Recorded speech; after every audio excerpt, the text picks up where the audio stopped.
আসসালামু আলাইকুম। নতুন একটি নিউজে আপনাদের সবাইকে স্বাগতম। দেশের এই পরিস্থিতিতে আমপাল কেরালি ব্যাপারীর বাড়ির পর থেকে কাজিয়াতল পর্যন্ত রাস্তার কাজের উদ্বোধন করলেন আবু মুসা সরকার সাহেব ও কামাল উদ্দিন খন্দকার। এখন শুনব বিস্তারিত। অনেক অপেক্ষার পর আমপালবাসী স্বস্তির সময় এসেছে। 2 থেকে 3 বার কন্ট্যাক্ট হওয়ার পরেও রাস্তার কাজটি হয়নি। আজ 18 নং সালিয়াকান্দি ইউনিয়নের বর্তমান চেয়ারম্যান জনাব আলহাজ আবু মুসা সরকার সাহেব ও 19 নং দারোরা ইউনিয়নের বর্তমান চেয়ারম্যান কামাল উদ্দিন খন্দকার সাহেব যৌথভাবে রাস্তার পাকাকরণ কাজ উদ্বোধন করলেন।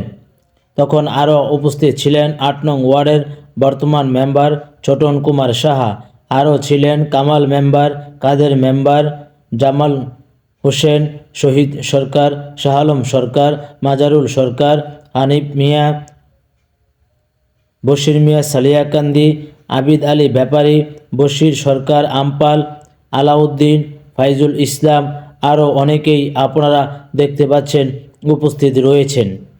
সাবেক মেম্বার কাদের মেম্বার সহ, বর্তমান মেম্বার কামাল মেম্বার সহ এবং দারোরা থেকে আগত বর্তমান চেয়ারম্যান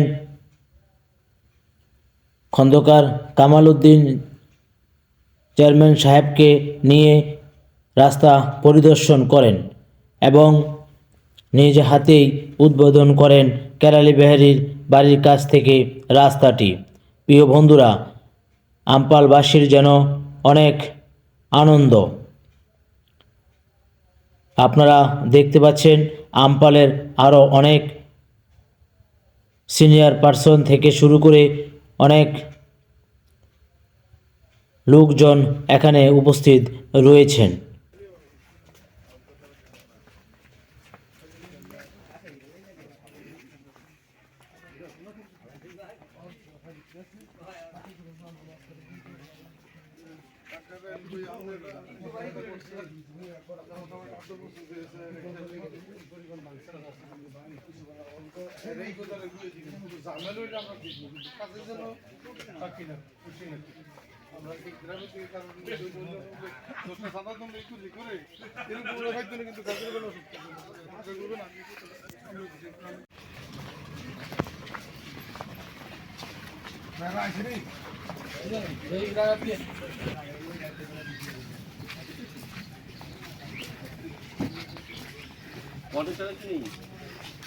অতুল ভাই কই আছেন?